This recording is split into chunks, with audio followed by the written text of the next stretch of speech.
안녕하십니까. 서진석 이노소셜랩 연구위원입니다.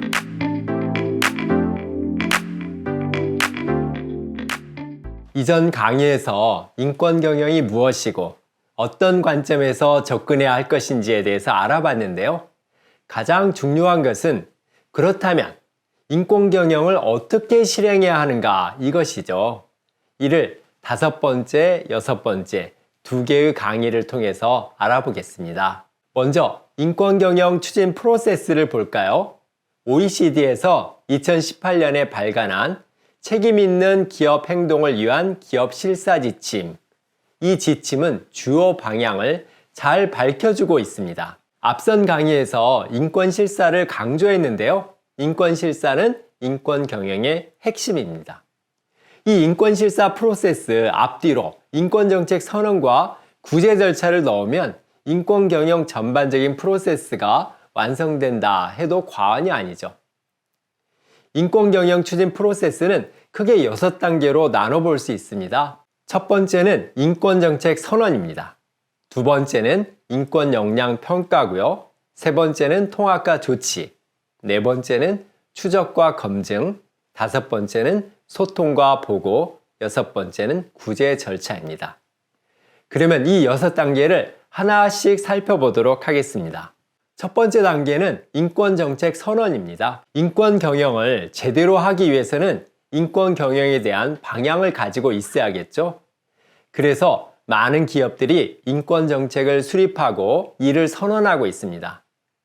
보통은 독립적인 정책 선언문 형태로 만들고 있습니다. 물론 기존에 운영하고 있는 임직원 행동규범이나 환경보건안전 지침 이런 것에 인권정책 내용을 통합하여서 담을 수도 있습니다. 그러나 독립적인 정책 선언문 형태가 가장 바람직하겠죠. 이런 인권정책 선언을 만들 때 일부 부서 혼자 만드는 경우가 있습니다. 바람직하지 않죠. 만드는 과정에서 다수의 조직이 참여하면서 함께 만들어야 할 것입니다. 특별한 인권 이슈가 있는 경우에는 별도의 독립적인 인권 정책을 만들기도 합니다. 예를 들면 특정 지역에서나 특정 사업을 전개할 때 심각한 인권 이슈가 있다면 그것만 관련하여 별도의 지침을 마련할 수 있겠죠. 인권정책 선언문에는 무엇을 담아야 할까요? 유니레버 사례를 볼까요? 모두 8페이지에 걸쳐서 담았는데요. 들여다보면 정책, 비전, 책임 있는 비즈니스, 인권에 미치는 영향 파악 및 해결, 구제, 다양성, 포용성, 거버넌스, 향후 방향 이런 내용을 담고 있습니다. 그렇다면 인권정책 선언을 추진할 때 무엇을 고려해야 할까요? 6가지를 얘기해 보고 싶은데요. 첫 번째는 부정적 영향을 예방하는 것, 이것을 넘어서서요, 적극적인 인권 경영을 해야 된다는 것입니다. 두 번째는 수립 과정에서 기업의 인권 현황 및 리스크를 파악하고 방향을 정립해야 됩니다. 세 번째는 기존 정책과 충돌 여부를 파악하고 이를 조정해야 합니다. 기존의 기업 정책 중에서 인권과 관련된 다양한 부서가 있습니다. 협력업체, 구매, 인사, 법무 등이죠. 이들 부서의 정책을 조정하는 역할을 함께 전개해야지 인권정책 선언이 실효성이 있습니다. 또 기업의 기준이 지역 또는 국제 기준과 다른 경우가 있습니다. 이럴 경우 현업 부서에서 혼선이 있겠죠. 이러한 경우에도 지침을 줄 수 있어야 합니다. 네 번째는 추진 및 책임 체계, 비즈니스 케이스, 로드맵 등 세부 내용까지 보완해야 한다는 것입니다. 다섯 번째는 CEO, 이사회 등 최고 경영진 단위에서 승인이 이루어져야 되겠죠. 그리고 여섯 번째는 외부로는 기업 홈페이지, 내부로는 인트라넷에 게시를 해서 투명하게 공개해야 됩니다. 그리고 지속적으로 보완해야 합니다. 인권정책 선언은 한번 정하면 딱 끝나는 게 아닙니다. 진행하면서 보완점이 있다면 계속 개선해야 할 것입니다. 한 가지 질문을 해보죠. 제3세계에 진출했는데 진출 국가의 인권 기준 수준이 낮은 경우가 있습니다. 해당 국가에서는 법적으로나 도덕적으로 크게 문제되지 않는데 일반적인 인권 기준에 부합하지 않는 경우가 있습니다. 이런 경우 어떻게 해야 하나요? 간단합니다. 2011년 UN 기업가 인권 이행 원칙에서 이를 명확하게 밝히고 있습니다. 국가의 인권보호 의무와 기업의 인권 존중 책임은 상호 독립적이고요. 기업은 어느 나라에서든 국제적으로 승인된 모든 종류의 인권을 존중할 책임이 있다. 이렇게 얘기하고 있습니다. 이는 이미 1990년대 나이키의 아동노동 논쟁이 벌어졌을 때 이 논란에 마침표를 찍은 바도 있습니다. 두 번째 단계인 인권 역량 평가를 볼까요?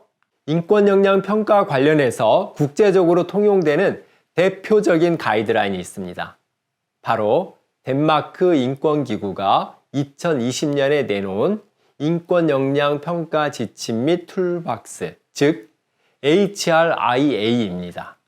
기업이 프로젝트를 포함 다양한 경영 활동을 할 때요, 근로자, 지역사회 구성원 등 다양한 이해관계자에게 영향을 미치게 됩니다. 이들은 권리 보유자죠.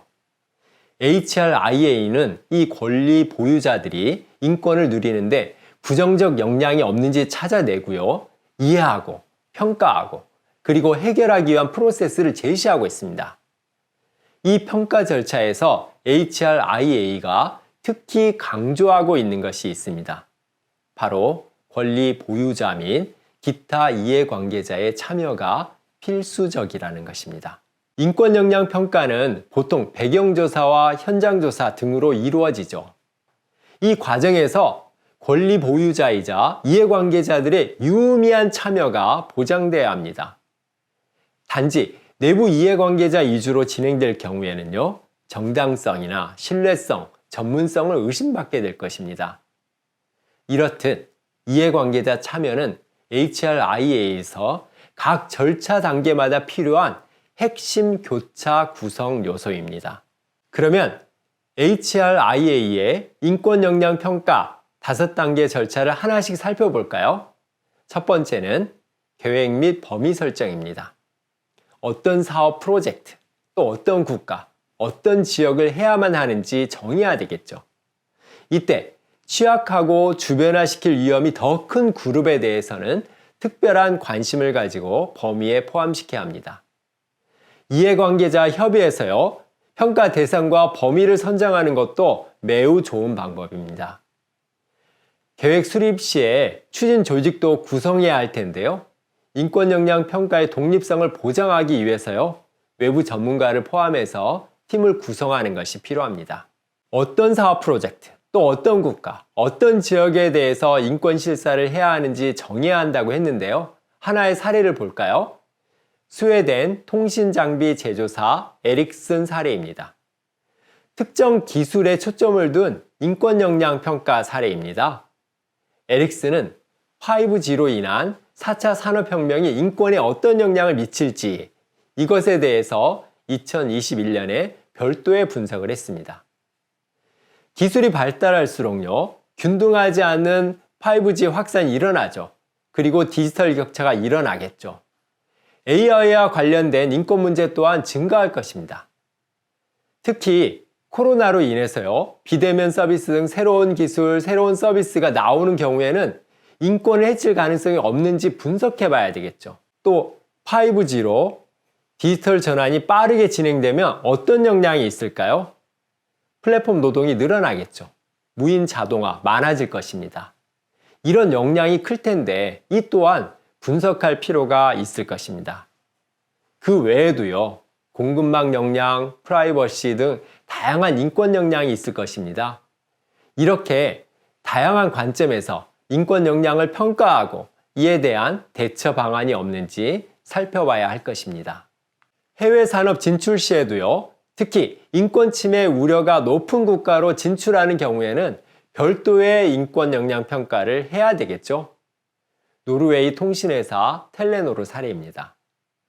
텔레노르는 2012년 미얀마 시장 진출을 준비하면서 인권 역량 평가를 했습니다. 공급망 지속 가능성, 개인정보 보호, 분쟁 지역과 관련된 문제, 아동노동, 직원 안전, 환경 등 다양한 영역에서 했습니다. 그리고 이러한 인권 역량 평가의 기반에 대비하면서요, 2014년에 미얀마에 진출했습니다. 진출 이후에도요, 매년 인권 침해 우려가 없는지를 포함해서 점검을 하고요, 이 결과를 지속가능성 브리핑을 통해서 정기적으로 공표했습니다. 2021년 사업을 철수했는데요, 철수 시에도 인권 문제가 이슈가 되었습니다. 미얀마 474개 단체가 매수 기업의 가입자 개인정보가 넘어갈 경우에 인권 탄압에 악용될 우려가 있다 하면서 제소했죠. 노르웨이 최대 자산 운용사죠. 스토어 브랜드 역시 책임 있는 철수를 권고했습니다. 분쟁 역량 지역에 필요한 인권 역량 평가 시행을 권고한 것이죠.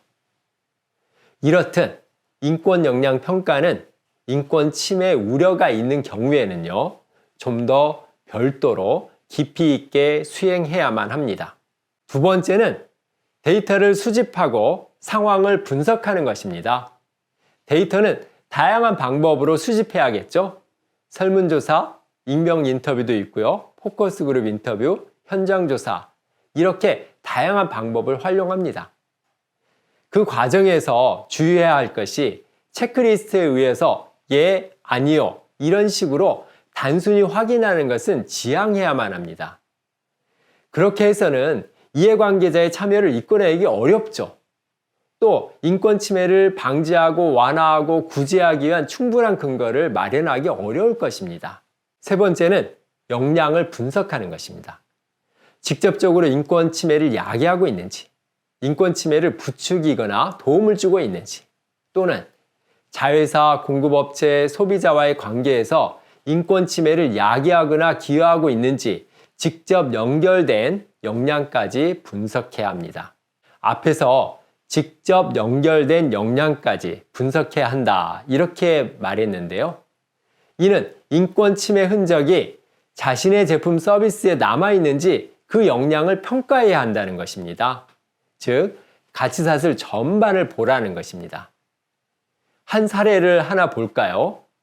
초콜릿 원재료, 카카오 생산 과정에서의 인권 이슈 사례입니다. 강제노동 피해자가 소송을 한 사례인데요. 아프리카 말리에서 코트디부아르 코코아 농장에 아동노예로 인신매매된 6명이 있었습니다. 이들이 2005년 미국에서 소송을 제기했습니다. 피고는 네슬레, 카길이었습니다. 이 기업들은 코트디부아르에서 코코아를 구매하는 미국에서 사업을 하고 있는 회사들이었죠. 원고들은 왜 멀리 미국에까지 가서 소송을 제기했을까요? 원고들은 네슬레 카길이 자신의 원재료를 구매하는 농장에서요, 아동 노예 노동이 일어나고 있다는 사실을 알거나 알만한 이유가 있었다고 주장했습니다. 그럼에도 불구하고 해당 농장에 기술적, 재정적 자원을 제공함으로써요, 아동 노예를 돕고 주장했다는 것입니다. 길고 긴 싸움 끝에 2021년 6월 미국 대법원은 소송을 기각했습니다. 외국에서 일어난 행동에 대해서 미국 법원에 관할권을 부인하는 기존 판례에 따른 것이죠. 그러나 2017년 이후로 프랑스, 노르웨이, 독일 등의 나라에서는 공급망 실사법을 시행하기 시작하고 있습니다. 이에 이와 유사한 소송이 잇따라 제기 중에 있습니다. 이 사례는 인권 역량 평가에서 어느 범위까지 포괄해야 하는지에 대해서 우리에게 시사하는 바가 많습니다. 네 번째로 볼까요? 역량을 완화하고 관리하는 것입니다. 부정적 인권 역량을 파악하면 방지하고 완화하고 구제하기 위한 활동을 즉시 해야만 합니다. 특히 심각한 역량인 경우에는 우선 대처해야만 합니다. 이때 기업 내 유관부서와도 협력하는 것이 필수겠죠. 앞에서 인권 역량 분석 시 심각성을 중시해야 한다, 이렇게 말씀드렸는데요. 조금만 더 깊이 들어가 볼까요? 인권 역량 히트맵인데요. 발생 가능성과 심각성을 분석해서요, 중요도를 평가하고 있습니다. 그런데 발생 가능성보다 심각성을 우선시하고 있습니다. 아무리 발생 가능성이 낮아도 심각성이 높으면 중요하게 다루어야 한다는 것이죠. 그렇다면 심각성 기준은 무엇인가요? 먼저 중대성이죠. 영향의 정도를 따지는 겁니다. 그리고 범위입니다. 영향을 받는 사람의 수가 얼마나 많느냐 이런 것이죠. 마지막으로 구제 불가능성입니다.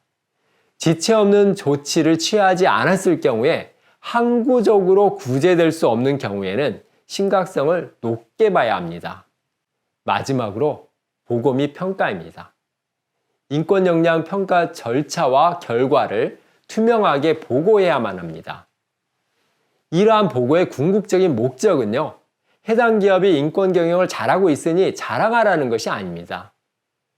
인권 역량을 받는 이해관계자의 접근을 용이하도록 하기 위함입니다.